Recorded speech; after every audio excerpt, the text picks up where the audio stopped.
This cheap setup allows you to make over 30 mil per hour. This sword swapping setup allows you to deal insane damage. And this method allows you to make millions semi-AFK. In this video, I'll be covering some tips that everyone should know about. Also, we gained over 600 subs since the last vid, meaning we only need 4.4k more to reach 30k. So please sub, because I want to hit 30k before April 14th, because it's my birthday. I'll also give away a Terminator at 30k.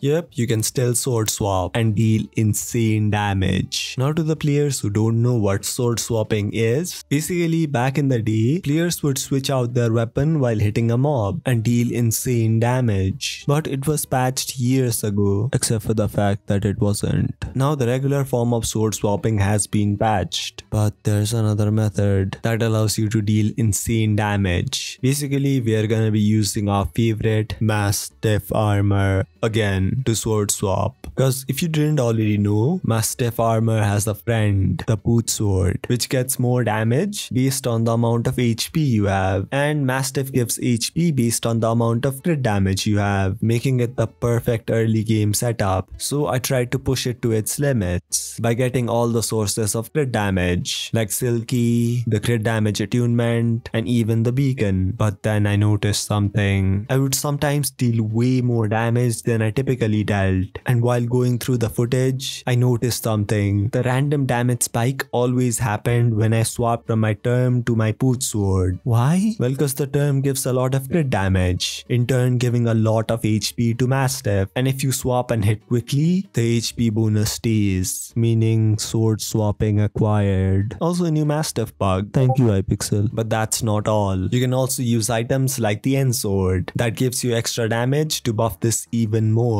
But then I noticed something. The Endstone sword gives more damage based on the amount of intelligence you have. So if I were to swap to my Aurora, then use my Endstone sword, then swap back to my Mastiff, and then perform the sword swap, I could literally triple my damage. But that's not all. You can use things like the Ragnarok axe, Sword of Bad Health, and swap to a proper damage armor set to deal even more damage. Also, I found this guy doing the sword swap to deal almost 11 million damage. For the record, I didn't steal his feed, except for these things. And honestly, it's not even worth it, because it's like marginally faster than doing it normally, and you can't even swap for Magic Find. So why did I even cover it? Well, cause I'm trying to hit 30k before. Mushroom farming in the desert is really good, and in some cases even better than the garden. For early game and especially early game Iron Man, farming can be a pain in the beginning, as buying tools requires medals and you need tools to get medals. Now regular players can simply buy the items they need, but what if you're broke, or worse, Iron Man? Then it's a pain, because you'll probably have to get multiple bronze medals, then swap them out for silver, then swap those silvers for gold. Basically a really tedious process. But there is one way to make it slightly less annoying. Farming mushrooms in the desert. All you'll need is an axe with silk touch, because for some reason regular axes don't work. Then break the giant mushrooms, and yeah, you're done. So even if you don't have a farming setup, you can still get silver by farming here. Gold is still impossible though. But yeah, this should make the grind a lot faster. Also, according to this comment, vacuuming pets allows you to gain some highly compacted farming drops, which count towards the contest. So that's the thing. Somebody recently sent me a DM talking about how the Bal boss is insane for coins. So I decided to test it out. And yeah, it's really good. But before you do this, you're gonna have to do a few things. First, get 100 attack speed. You can use Scorched or Bubba. I prefer Scorched because it gives some extra ferocity and the attack speed attunement. Then you'll need a Bal pet because it gives you heat immunity and a bunch of extra stats. Then you need 2 pieces of terror for the extra arrows and werewolf for the ferocity. Then get 2 bows. Firstly, the soul's rebound and any other bow that shoots a lot of arrows. I personally prefer the Venom's touch. We are Venom. But if you've got the money, a duplex term is the best setup. Then you need a wishing compass. Now dig down until you reach the magma fields. Then use your compass, as it'll always point to the boss room, unless you've claimed the topaz crystal. Because if you have, then you'll need to find all the crystals to reset your nucleus. Also, when you do that, make sure you have NU and Skytails, as they make it easier to find structures. Now, depending on your setup, the strats are a bit different. If you've got a term, then you should be good to go. But if you're using a Venom's Touch, I recommend building a path just above the boss's spawn location, so that you can shoot the boss without losing your arrows. Then once the small ball becomes big ball,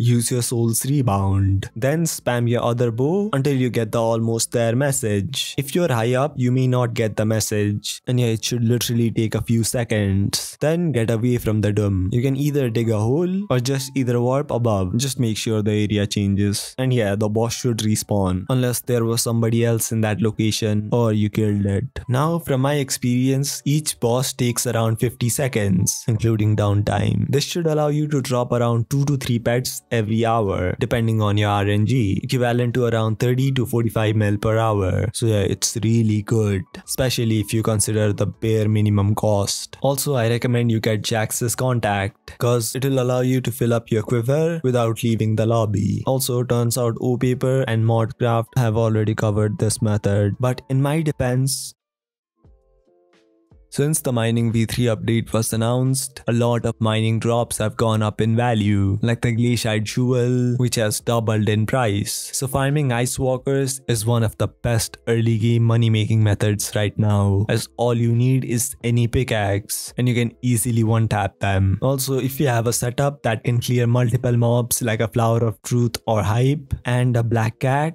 you can literally make over 10 mil per hour from them. Also, treasure orders are really underrated. I mean, they make like 5 mil per hour, which is okay-ish for beginners, but the main reason they are really good is the amount of bestiary milestones they give. Like literally, you can gain a bunch of milestones in a short amount of time if you grind them, which is really good for early game combat XP.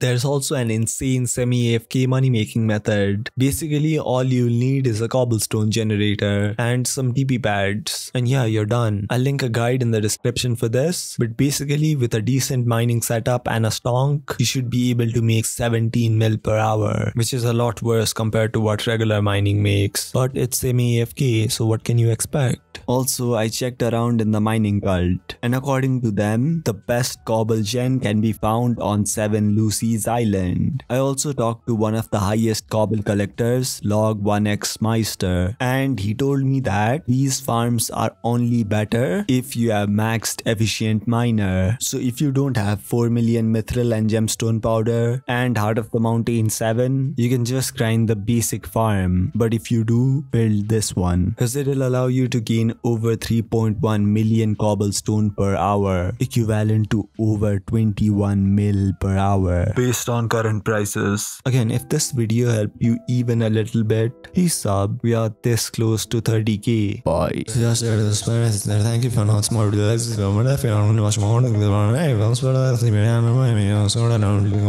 comments.